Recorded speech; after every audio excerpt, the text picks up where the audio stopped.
특별히 7월 10일부터 이중간 열렸던 거리두기 4단계를 생각해 보십시오. 너무나 편협적이고 비상식적이고 비과학적이고 편향된 정치적인 방역들이 그동안 이루어왔습니다. 우리는 그동안 합리적이고 과학적인 방역이 나아가도록 기다리고 있었고 참아왔습니다. 그런데 시간이 지날수록 방역이 점점 정치적으로 변해가고 편협적으로 변해가고 비상식적으로 변해감에 있어서 우리가 멈출 수 없어서 이 자리에 나와서 성명을 내기로 했습니다. 여러분, 4단계에서 마스크를 사용하고 있는 헬스장에서 샤워실을 금지했어요. 근데 마스크를 사용하지 않고 있는 수영장에서는 샤워장을 허락했습니다. 헬스장에서 또 어떤 일이 있습니까? 런닝머신 속도를 6km 이하로만 달리라는 거예요. 여러분, 이게 말이 되는 소리입니까? 6km 이하로 달려도 땀이 나는 사람은 여전히 나는 거예요. 어떠한 과학적 근거로 이러한 방역을 하는 겁니까? 상식적으로 생각해봐도 이것은 말이 되지 않는 소리라는 거예요. 이러한 일들이 일어나는 것은 2.5단계 때 전국 헬스장이 들고 일어났기 때문에 정치적인 보복이라고밖에 우리는 볼 수 없습니다. 이러한 불의에 우리가 침묵하고 있는 것이 아니라 목소리를 내릴 줄 믿습니다. 여러분, 이런 말도 안 되는 방학은 헬스장에서만 일어나고 있는 것이 아니에요. 4단계에서 오전 6시 이전에는 4명이 가능한데 6시 이후에는 2명밖에 안 된다는 거예요.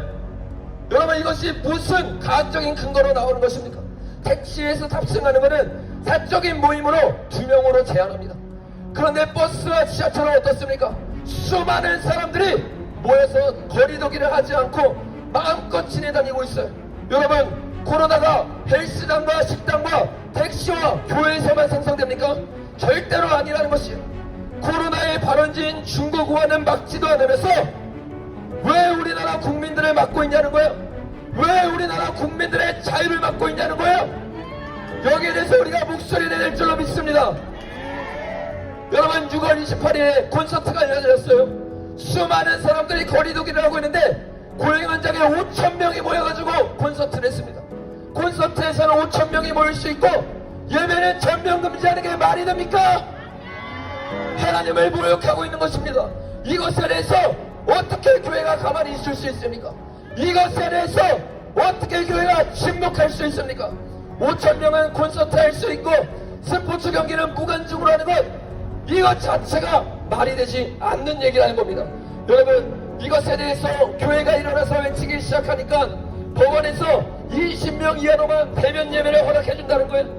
20명 이트로 대면 예배를 드리는 게 대면 예배입니까? 대면 예배가 아닌 거예요. 말장난을 하고 있는 거예요. 대형교회든 개척교회든 상관없이 다 20명 아래로 예배드리는 것, 이것은 명백한 정부의 탄압일 줄로 믿습니다.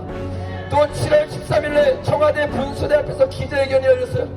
그런데 이 기자회견이 야외에서 열림에도 불구하고 200m의 거리두기를 들어가는 거예요. 여러분, 이게 말이 되는 소리입니까?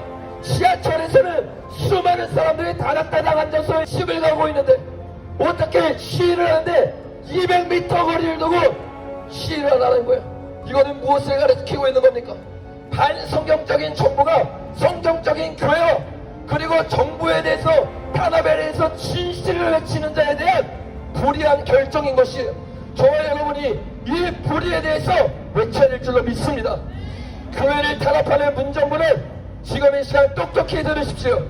역사상 교회를 대적해서 살아남은 나라와 정부는 하나도 없습니다. 5대 제국이었던 아수르, 바벨론, 페르시아, 헬라, 로마도 하나님의 백성을 대적했을 때 살아남을 수 없었습니다. 그들이 자신의 권력과 힘을 믿고 교만한 가운데 하나님의 백성들을 탄압하기 시작했을 때 그들의 나라는 무너졌습니다. 문정부는 이 역사를 똑똑히 기억하고 하나님을 두려워하시길 바랍니다. 하나님을 불쌍하시길 바랍니다. 언제까지 권력을 쥐고 있을 거라고 생각합니까?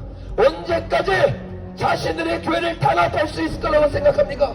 더 이상 하나님의 진노를 쌓는 일을 하지 말고 겸손하게 하나님 앞에 엎드리시길 바랍니다. 또 이런 노골적인 탄압에도 하나님보다 문정부를 두려워하는 교회들은 들으십시오. 당신들은 권력의 개가 되려고 그 자리에 있는 것이 아닙니다. 하나님을 두려워하고 하나님을 무서워함으로 하나님 앞에 경외하고 하나님의 만왕의 왕이시라고 고백하기 위해 주님이 그 자리에 세운 것입니다. 더 이상 정부의 하수인 눈이 따지 말고 하나님을 두려워함으로 하나님을 경외함으로 예배를 회복하시길 바랍니다. 정말로 주님 앞에서 예배드리기 바랍니다. 마태복음 10장 28절에 몸은 죽여도 영혼은 능히 죽이지 못하는 자들을 두려워하지 말고 오직 몸과 영혼을 능히 지옥에 멸할 수 있는 이를 두려워하라. 우리가 이 주님의 말씀 붙잡기를 원합니다. 갈라디아서 1장 10절 내가 사람들에게 좋게 하려 하나님께 좋게 하려 사람들에게 기쁨을 구하려 내가 지금까지 사람의 기쁨을 구했더라면 그리스도의 종이 아니니라. 저와 여러분이 이제는 사람의 종이 아니라 하나님의 종이 되는 줄로 믿습니다. 우리는 어떤 상황 가운데서도 하나님이 피로 사신 교회를 정부에게 내줘서는 안 됩니다. 하나님이 십자가로 사신 교회 절대로 우리가 뺏겨서는 안 됩니다. 지금 이 시간부로 한국에 있는 교회들은 깨어나시길 바랍니다. 한국에 있는 목회자들은 예배를 회복하시고 정부의 목소리를 내시기 바랍니다. 이 시간 제가 기도하고 마쳤으면 좋겠습니다. 하나님, 정말 이 시기가 거짓으로 들어가고 있습니다. 가뭄병 시대 때 수많은 사람들이 그 언론 성들에 속아서 그것이 위험한 줄 알고 무서운 줄 알고 거리에 뛰쳐나왔습니다. 그런데 그 모든 것이 거짓인 게 드러났습니다. 하나님, 거짓이 온 세상을 바꾸고 있을 때, 거짓이 온 세상을 선동하고 있을 때 교회가 일어나서 진리의 물맷돌을 던지게 하여 주시옵소서. 잠들어 있는 영혼들, 눈멀어 있는 영혼들, 귀멀어 있는 영혼들 깨어나게 하여 주시옵소서. 그래서 이제는 이 정치 방역에 속는 것이 아니라 0.3%의 치사율밖에 안 되는 이 코로나에 두려워 떠는 것이 아니라 다시 한번 깨어나게 하여 주시옵소서. 오늘 이 자리를, 이 작은 자리를 통해서 역사하실 주님을 신뢰합니다. 하나님 역사하여 주시옵소서. 그렇게 일하실 주님을 기대하며 예수님의 이름으로 기도드렸습니다. 아멘.